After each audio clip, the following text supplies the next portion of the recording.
Bonsoir et bienvenue dans Kiosque, votre émission culturelle. Tout de suite, le sommaire de l'émission. 20e édition du Festival du Mois Molière, une institution à Versailles, un mois de théâtre, cirque, musique et danse. Nous recevons Martine Delors, comédienne. Elle est en représentation dans 2 pièces.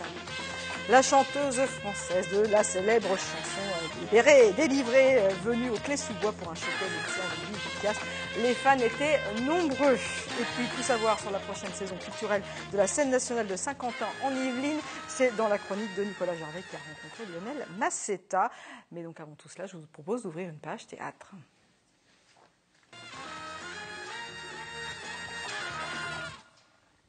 Le Mois Molière, 20e édition d'un festival qui se déroule à Versailles, qui mélange plusieurs hasards et en premier lieu évidemment le théâtre. Plus de 350 représentations. C'est un peu le festival d'Avignon avant l'heure. Martine Delors, bonsoir. Bonsoir. Vous êtes comédienne et vous êtes à l'affiche de 2 pièces qui sont très différentes. La première question que j'aurais d'abord envie de vous poser, c'est est-ce que vous êtes déjà venue jouer à Versailles dans le cadre de ce Mois Molière? Oui, je suis venue il y a 2 ans, 3 ans, quelque chose comme ça.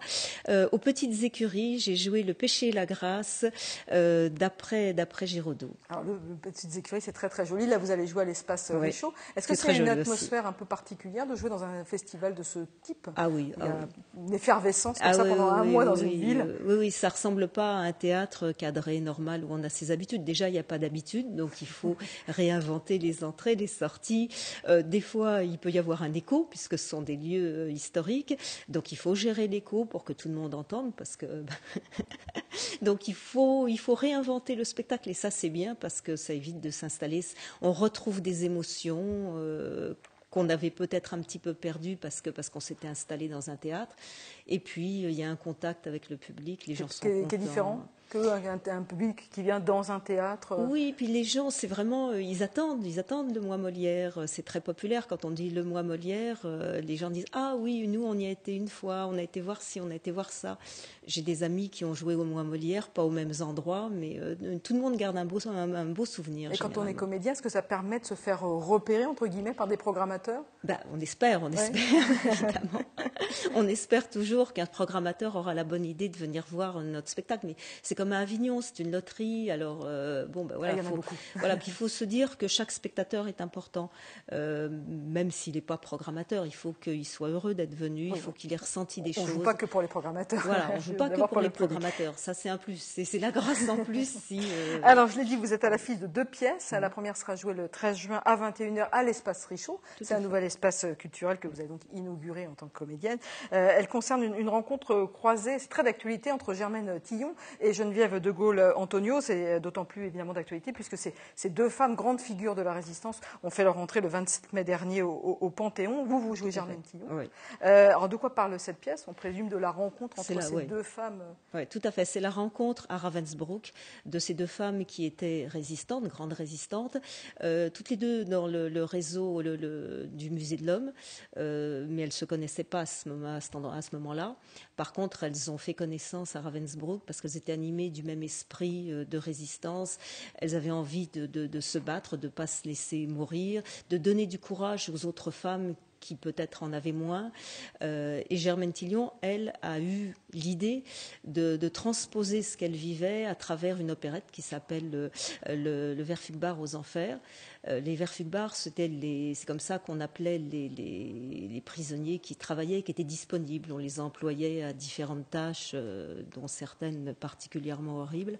Et elle a transposé ce qu'elle vivait, l'enfer du quotidien, sur des musiques d'époque, des musiques connues. Alors ça va de grandes musiques classiques, aussi bien aux chansons populaires de l'époque, aussi bien aux réclames de l'époque, parce qu'à l'époque on n'appelait pas ça des pubs, on appelait ça des réclames.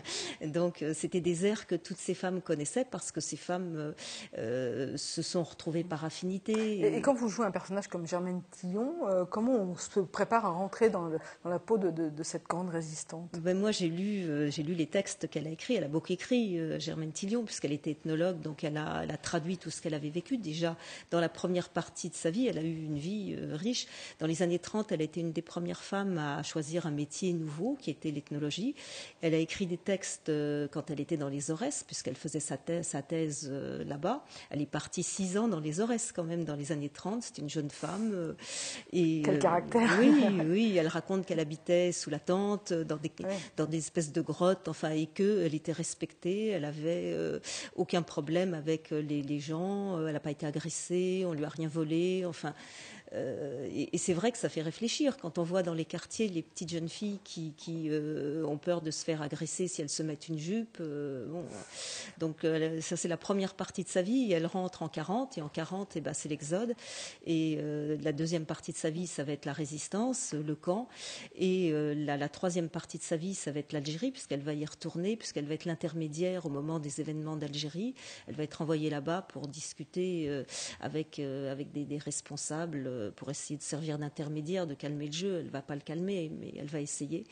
Et puis la dernière partie de sa vie, elle va s'impliquer dans des recherches sur le sort des femmes en Irak, contre la torture. Et toujours engagée toute sa vie, elle est restée engagée, Germaine Tillion. Je vous propose justement de regarder un extrait de votre pièce que vous avez jouée le 13 juin à l'Espace Richaud à Versailles.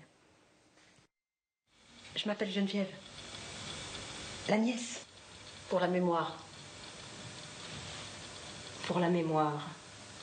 Afin que personne ne puisse dire, même si c'est vrai, je veux pas le savoir. Maman!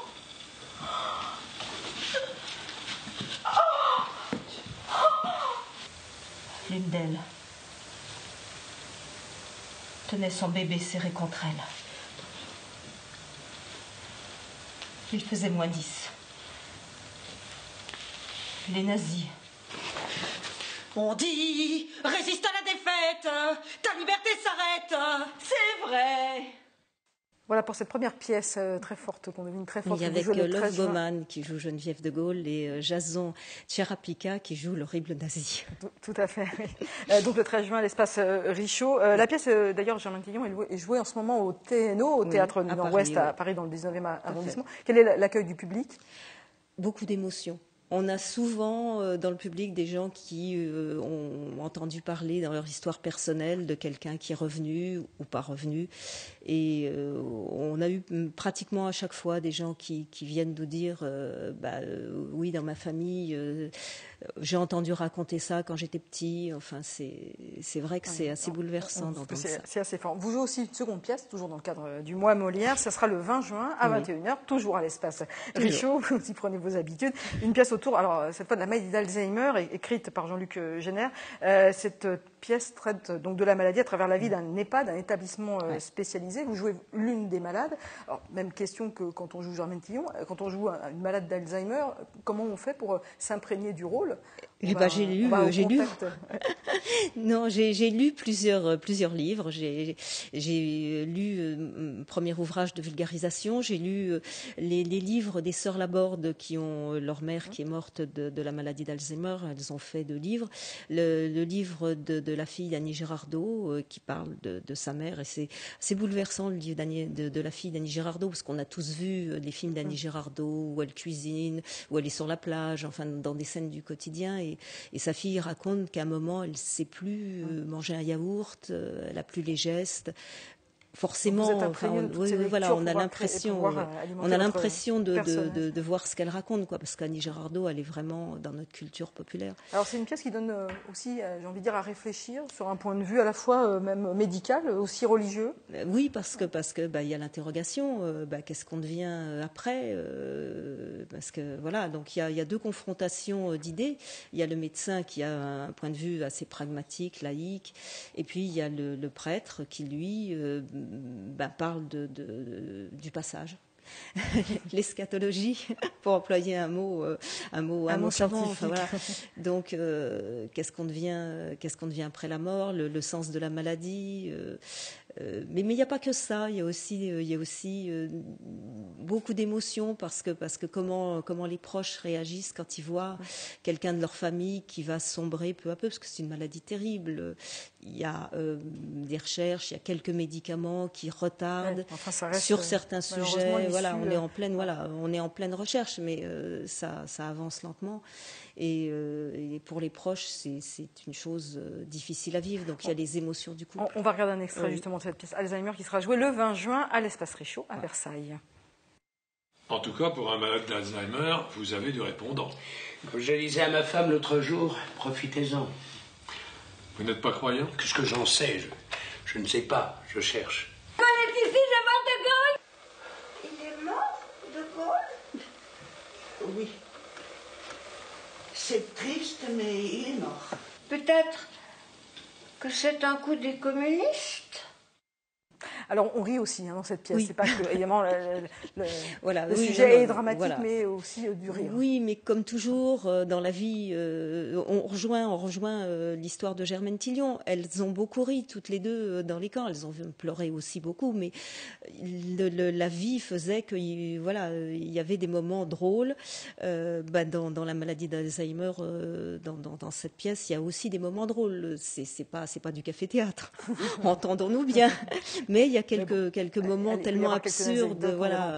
Et puis ces personnages qui existent humainement. Moi, je joue une des malades qui est persuadée que De Gaulle est encore vivant puisqu'elle l'a vu à la télé, donc elle fait plus bien la différence.